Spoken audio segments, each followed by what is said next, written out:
그러면 왜 자장율사는 문수신앙을 이같이 주장을 했던 것이냐 하는 것입니다. 우리 역사를 살펴보면 신라가, 여러분들 우리나라 역사를 가만 보세요. 삼국시대 가장 강했던 나라가, 땅도 넓고 강했던 나라가 고구려입니다. 또 실제 선진국이었습니다. 왜 그러냐면 그 당시에는 문명 선진국은 중국이거든요. 중국 당나라거든요. 뭐 미국이나 영국 같은 그때는 감히 꿈도 못 꾸고 중국 당나라가 선진국이었습니다. 그러면 문화가 발달하려면 선진국과 교역이 가장 많은 나라가 문화가 발달하잖아요. 그리고 고구려가 실제 육지적으로 접하고 있었기 때문에 당나라가 가장 근접하기 때문에 가장 문명국이었고 힘도 강했습니다. 그 다음에 백제는 바다와 간격을 두고 있기 때문에 또 가장 이 당나라와 같은 문명이 가기 때문에 문화가 발달하고, 실제 신라는 경상도 변두리에 있기 때문에 문화도 뒤떨어지고 가장 약소국이었습니다. 그런데도 불구하고 실제 삼국을 통일한 것은 선진국이 아니고 가장 뒤떨어진 신라고 삼국을 통일합니다. 이것이 우리에게 지금 가르쳐주는 뜻이 깊다고 봅니다. 왜 그러냐? 남의 나라 문화 자꾸 따라가다 보면 지 설계까지 깨버리고 맙니다. 서양 사람들이 밤중에 춤춘다 해가지고 우리나라 뻔보고 전부 요새 밤중에 서울 시내 가면 뭐 반포든 뭐 어디더라 영동이가 어디 가면은 뭐 하루 저녁에 술값 500만 원 내버린다더나? 그런 나라가 잘 될 리가 없는 게예요. 남의 나라 뻔보고 지 설계 빼버리면 못 쓰는 게예요. 남의 문화를 받아들이되 어디까지나 자기 나라 문화를 기반으로 삼아가지고 그 위에다 쌓아 올라가야 되는 것이지, 자기 집 주식도를 빼버리고 남의 집 갖다 지어도 소용이 없는 겁니다. 하기 때문에 신라가 삼국을 통일할 수 있는 힘을 바로 부처님의 가르치면 불교를 근거로 해서 화랑도라는 것을 만들어가지고 힘을 키우기 때문에 삼국을 통일할 수 있던 것입니다. 그런데 삼국을 통일하는 과정에서 삼국 통일이 소위 선덕여왕 시대에 힘을 길러기 시작해가지고 아까 말한 문무왕 때 마칩니다만은 바로 그때 우리나라 유명한 고성 세 분이 나타납니다. 여러분이 잘 아시는 원효 스님, 그 다음에 어상 스님, 한 분이 자장율사입니다. 근데 그 고성들이 그분들의 종교적인 신앙과 학문적인 사상은 또 다릅니다. 원효 스님의 사상은 흔히들 말하기를 화쟁 사상이라고 하고 또 회통 사상이라고 합니다. 전부 융통하게 전부 하나를 묶는 사상입니다. 근데 그분의 신앙은 보면 전혀 그것만 맞지 않는 아미타 신앙입니다. 미타 정토 신앙입니다. 항상 아미타불을 염을 하고 계셨습니다. 항상 아미타불을 염송을 했습니다. 신앙은 아미타 신앙이요, 사상은 화정세성이었습니다.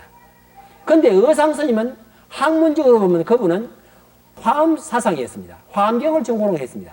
그래 화엄 종주입니다. 이 해동불교, 신라불교의 화엄 종조십니다. 화엄종을 제일 창조하신 분입니다. 그런데 그분의 신앙은 관세음 신앙입니다. 여기서 멀지 않는 낙산사 그 어상대에서 7일 7야간 관세음불을 염하다가 관세음이 나타나지 않게 떨어져 죽으려고 떨어지니까 관세음 보살이 나타나서 받아주거든요. 그래 관음 신앙이었습니다. 근데 자장율사는 그분의 사상은 계율이라고 할 수 있습니다. 중국 가서 부처님 진신사리를 통도사 모셔놓고 거기에서 항상 법망계율을 48개 법망경을 개설하셔가지고 그 당시 신라의 국민들을 교화를 했습니다. 계율을 중심으로 해가지고. 근데 그분의 신앙은 문수신앙이었습니다. 그러면 왜 계율 사상으로서 국민을 교화하고 문수신앙을 선양을 했느냐 하는 것입니다. 여러분들 얼마 전까지만 한 우리나라가 국민소득이 10,000불이었다고 합니다. 그런데 우리 생활을 어떻게 했습니까? 제가 보는 10,000불이 뭐가 대단합니까? 일본은 지금 35,000불입니다. 아시아에서 둘째가 우리나라가 지금 그 당시에 4대 용이라고 그랬는데 우리나라, 대만, 싱가포르, 홍콩 아니에요? 그럼 싱가포르가 우리나라가 어깨를 기울였는데 얼마 전에 싱가포르 가니까 물어보니까 25,000불이에요. 국민소득이. 근데 우리나라는 지금 10,000불 하던 것이 뚝 떨어지긴 6,000불입니다. 10,000불이 뭐 대단하다고 실컷 먹고 놀고 써보자는 주장 아니었어요? 근데 제가 무슨 의도로 이런 말씀드리냐 하면은, 본래 나라가 경제가 조금 발전하고 외국 문화를 받아들이기 시작하면은 정신적 해이가 도덕적, 윤리적으로 해이하기 마련이에요, 본래. 못 사는 사람일수록 잘 살게 되면은 정신이 해이해집니다.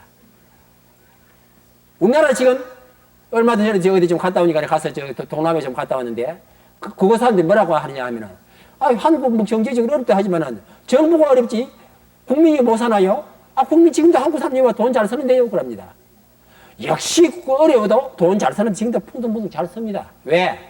못 사는 사람이, 졸부들이 돈 벌면 본래 서기를 좋아하고 놀아나기를 좋아하는 게요. 못 살다가 갑자기 잘 살면 정신적으로 해이하기가 마련입니다.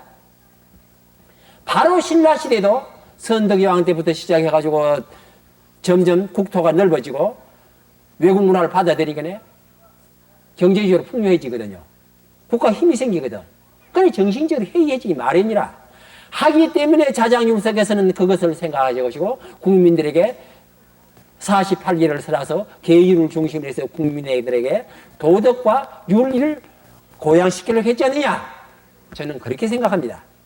그러나 아무리 계율이 중요하고 도덕이 중요하고 윤리가 중요하다 할지라도 부처님의 가르침은 지혜의 가르침입니다. 지혜를 터득하면 하는 것이 목적입니다. 부처님의 열반하실 때 사의 불이법이라는 것을 설합니다. 네 가지에 의지하고 네 가지에 의지하지 말아라 하는 말을 합니다. 그 가운데 하나 보면 사람에게 의지하지 말고 법에 의지해라. 말에 의지하지 말고 진리에 의지하는 말이 나옵니다. 우리는 흔히 보면 스님들 뭐라, 아이고 그 안목의 스님 뭐 어떠고 뭐가 어떠고 비판하기를 좋아합니다. 그분이 실제 말하는 뜻을 쫓으려고 하지 않습니다. 또 정치인들 나와서 출마하고서 내가 대통령 되면 뭐뭐 해주겠습니다. 내가 국회의원 말하는데 뭐뭐 해주겠습니다. 말 참 근사합니다. 그분들 말대로 할 것 같으면 가난한 사람 하나도 없고 그분들 대통령 되고 그분들 국회의원 되면 가난한 사람 하나도 없고 다 잘 살게요. 그런데 대통령 뵐 수 있습니까? 전부 말잔치예요. 바로 부처님께서 가르친 것은 말에 따라가면 못 쓴다는 거예요. 그 의치, 말하는 의치를 따라가는 것이고 사람에 의지할 것이 아니고 바로 법에 의지하는 말씀이 있습니다. 바로 그것은 제일 끝에 말씀 하나가 부처님과 말씀이 지식에 의지하지 말고 지혜에 의지하는 말이 있습니다.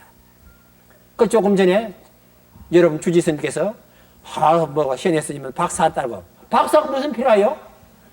부처되는데 박사가 뭔 필요 하냐 말이에요. 가루를 깨끗이 깨쳤습니다. 저는 박사 되면은 하늘에 별이라도 딸 줄 알고 30년 동안 고생하고 고학을 제가 이제 지금도 장학금을 애들에게 주고 있습니다만 장학금 줄 때마다 애들을 불러놓고 합니다. 말합니다. 힘껏 노력하면은 목적을 달성할 수 있더라. 다는 못해도 70%는 되더라. 그래 부지런히 노력하라는 일러줍니다만은 저는 박사 되기 위해서 30년 동안 고학을 했습니다. 고등학교 2학년 때부터 저는 고학을 했어요. 고등학교 2학년 때부터 고학해가지고 대학 4년, 대학은 딴 사람 2년이면 하는데 저는 박사과정을 3년을 했어요. 딴 사람은 박사도 3년을 하는데 저는 8년 6개월을 했어요. 저는 약 20년을 고학을 했습니다. 쭉자고 고생해서 공부해보고 그 박사님 뭐 하느냐 말이에요. 부처되는데 박사가 뭔 필요하냐 말이에요. 부처되는 데는 지혜를 닦아야 되는 것이고 업장을 녹여야 되는 것이지 악업을 녹이고 지혜를 닦아야 부처가 되는 거예요. 바로 부처님은 지식에 의지하지 말고 지혜에 의지하라고 했거든요. 근데 이 바보는 박사만 되면 뭐도 하늘에 비라도 땐지 쭉 자고 앉아서 고생만 하고 길거리에서 제가 먹지 못해서 너가 고학을 오래 하다 보니까요. 맨날 자시하니까 해먹기가 귀찮거든요. 또 돈도 아깝고 실제 고학하다 보면 돈이 아까워요. 맨날 그래 밥하고 된장하고 먹다 보면 10년을 그러니까 나중에 길거리에서 영양실조로 몇 분을 쓰러졌습니다. 그래 그런 바보가 어디 있어? 바로 우리는 지혜가 없기 때문에 현실을 바로 직관하지 못하기 때문에 판단을 바로 하지 못하기 때문에 우리가 잘못 살게 되는 것입니다. 그래서 바로 자장율사께서는 신앙은 문수신앙을 극에 두었다고 봅니다. 그래 그 문수신앙의 본거지, 본도량을 삼은 것이 오대산 계산에 있다고 저는 봅니다. 그래서 오대에도 중심이 중대 문수보살이 근거를 하고 있거든요. 그런데 아까 말한 성덕왕이 효명태자가 성덕왕이 되었는데 보천태자께서는 그곳에서 수행을 하시다가 진영을 해서 수행을 하시다가 덕력을 해가지고 저 지금 울진에 가면은 뭐 그 유명한 동굴 있죠. 성유굴. 그까지 날아다니셨대요. 그래 날아다니면서는 막 다니셨대요. 그래 말년에 자기 동생에게 유언을 합니다. 너와 나가 자네와 내가 같이 본 그대로 중대는 일만 문수보살을 그려놓고서는 항상 기도를 해라. 북대는 500 아란을 모시고 항상 기도를 해라. 동대는 일만 관세음보살을 그려놓고 항상 기도를 해라. 남대는 일만 지장보살을 그려놓고서는 항상 기도를 해라. 서대는 일만 대세지보살을 모셔놓고 기도를 해라. 그래서 동서남북중 5대를 그대로 하라고 유언을 합니다. 그래서 그때 성덕왕께서 그대로 했다고 합니다. 그렇게 하면은 나라가 그것을 항상 계속하면은 나라가 영원히 멸망하지 아니하고 국민에게 고통이 없고 환란이 없고 병이 없을 것이라고 했다고 합니다. 근데 여러분들 우리 돌이켜 봅시다. 아까 말한 중대 문수보살은 지혜의 보살이죠. 관세음보살은 어떤 역할입니까? 현세 소원을 들어주는 복을 들어주는 현세 신앙 보살이죠. 또 지장보살은 중생의 고통을 들어주는 보살이죠. 대세지 보살은 서방 아미타불의 주인들이죠. 북대는 석가모니 현세 주인 보살님이죠. 그렇게 보면은 현세와 내세를 통틀어서 고통을 들어주는 종합 신앙의 도량이라고 할 수가 있습니다. 그런데 제가 이제 지장보살 이야기 나왔으니까 조금 첨가를 하겠습니다. 지장보살은 어떻습니까? 지옥문전에서 합장을 하고서 지옥 중생이 하나라도 남아있으면 나는 성불하지 않겠노라. 한 중생마저도 지옥에서 나올 때까지 합장을 하고 지옥 중생을 불러내려고 하죠. 자, 그러면 여기서 이제 요걸 조금 더 나아가서 요가 연관시켜서 말하기 위해서 이 월정사 도량을 이야기를 하겠습니다. 이 월정사 도량의 구조는 아까 말한 문수신앙이라고 그러죠. 문수신앙은 화엄경이 나오는 이야기입니다. 그렇기 때문에 이 오대사는 구조는 원칙적으로 화엄경에 근거를 두고 있습니다. 그런데 이 월정사의 도량을 보면 화엄경과는 전혀 관계없는 법화경 야광보살품에 근거를 두고 있습니다. 여러분 보세요. 여기 지금 석가모니 부처님 떡 앉아 계시고 앞에는 팔각구청탑이 서 있습니다. 그런데 팔각구청탑 그 앞에 보면 야광보살이 탑 앞에 소신공양을 올리는 모습을 반가절해가지고 딱 하고 있습니다. 이것은 무슨 뜻하냐 하면 법화경 야광보살품에 보면은 부처님께서 영산회상에서 영축산에서 법화경을 설하시고 계실 때 12,000 대중이 모여서 법화경을 설하시겠다고 합니다. 그때 야광보살이 앞에 나와서 부처님 앞에 월력을 세웁니다. 내가 지금 부처님 앞에 소신공양을 올리겠습니다. 소신공양은 몸을 태우는 게요. 몸을 태워서 부처님께 공양을 올리겠습니다. 이 내 몸을 태워서 없어지는 것과 마찬가지로 이 자리에 있는 모든 중생 나아가서는 이 우주에 가득한 중생들이 고통을 다 없게 해주십시오. 죄업을 없게 해주세요. 내 몸을 태워서 없이는 것과 같이 모든 중생의 죄업을 없게 해줘서 고통에서 벗어나게 해주십시오 하고 월력을 세워서 팔을 태웁니다. 팔부터 태우는 게 이제요. 그래 지금 팔을 태우는 모습입니다. 그러면서 나는 세세상상에 부처님의 84,000 탑 앞에 공양을 올리며 내 소신 공양을 올림으로써 모든 중생의 고통을 들어주고 월력을 세웁니다 하고 팔을 태우기 시작하는 거예요. 근데 팔이 타서 없어져 버렸어. 그래 그 모습을 보고 있던 그 12,000 대중이 저 야광보살은 아무 죄도 없고 아무 잘못도 없는데 우리들을 위하여 소신 공양을 올렸습니다. 그래서 불구자가 되었습니다. 만약에 부처님의 원력이 살아있고 부처님의 법력이 살아있다고 할 것 같으면은 우리의 죄업보다도 저 야광보살이 우리를 위해서 불구자가 되었으니까 저 몸을 온전하게 해주십시오. 건강시 몸이 복구가 되어서 구족이 되어서 금강신이 무너지지 않는 금강신이 되게 해주십시오 하고 나무 석가모니불을 한마음 한뜻으로 외쳤다는 거예요. 한이간에 하늘에서 꽃비가 내리고 이 땅이 향기가 진동하면서 더러움이 싹 없어지더라 하는 말이 있습니다. 이건 지금 고모서 그대로입니다. 석가모니 부처님이 딱 앉아 계시고 팔각구청탑은 바로 84,000탑을 대표해서고 그 앞에 야광보살이 지금 소신공양을 올리는 모습입니다. 그래서 이건 이 월정사 도량은 법화경 야광보살 후미한 것입니다. 얼마 전에 어떤 불교계 잡지 기자가 와서 이야기하고 요소를 해줬습니다. 이 오대산 도량, 이 월정사 도량을 이야기해야 되니까요. 그 기자 한 말이, 스님, 그러면 기독교의 말하는 예수가 모든 사람들 위해 십자가 못 박혀 죽은 것과 같네요. 합니다. 근데 근본적으로 다릅니다. 예수는 십자가 못 박혀 죽을 때 뭐라 했는지 알아요? 최후에 뭐라고 하신지 아세요? 엘리 엘리 나막 사박다리 그랬습니다. 그것은 그 이스라엘 말이에요. 그 말을 우리말로 번역하면 주여 나를 버리시나이까 하는 원망의 소리입니다. 그러면은 자기 말대로 자기는 하나님의 아들이었는데 하나님의 뜻에 의해서 중생을 위해서 십자가 못 박히신데 왜 하나님을 원망해요? 예수는 하나님의 뜻의 아들이라고 하면서 죽으면서 하나님을 원망하고 죽었습니다. 그것도 자기에 의해서 스스로 한 것이 아니고 자기가 왕이라고 하니까 로마 군인들이 법에 의해서 사형시킨 거예요. 그런데 야광보살은 타의가 아니고 자기 스스로 중생들의 죄업을 녹이기 위해서 스스로 택한 길입니다. 스스로 몸을 태웠어요. 또 중생들의 누구 원망을 하지 않았습니다. 내 이 몸을 태움으로써 중생들을 고통에 벗어나고 중생들을 죄업에서 벗어나게 하려고 해달라고 원력을 세우고 죽습니다. 또 예수는 죽을 때 가장 사랑하는 신용하던 제자가 베드로입니다. 근데 베드로는 뭘 하는지 아세요? 군인들이 가서 너도 저 사람과 친하지 않으니까 아이 나는 그 사람과 상관이 없습니다. 도망을 가버립니다. 근데 그 자리에 모이던 부처님은 야광보살이 소신을 하니까 아닙니다. 저 야광보살은 죄가 없지만은 우리들을 위해서 저렇게 몸을 부르고자가 되었습니다.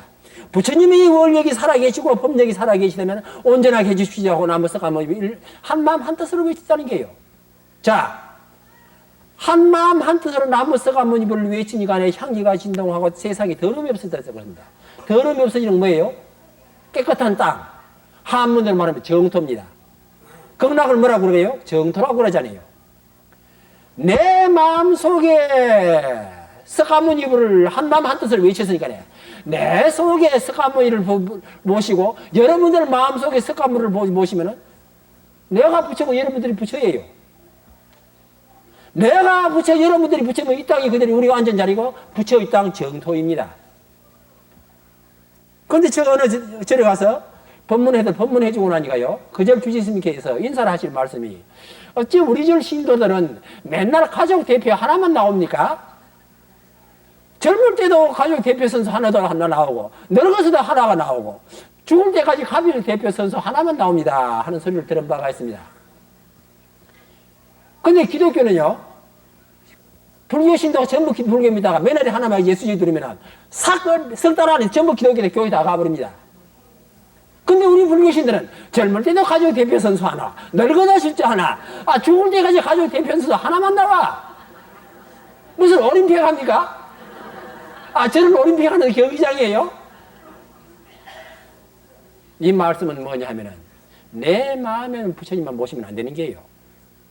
내 마음에 부처님을 모시면 내 가족들에게 모시게끔 해줘야 돼. 여러분들, 그러죠? 기독교 믿는 사람 뭐라 하는지 알으세요? 아무리 착한 일을 해도 구원 못 받는다 이게요. 근데 구원 받는다 그래. 야, 이 병신아. 그러지도 요새 구원 좀 안 받아.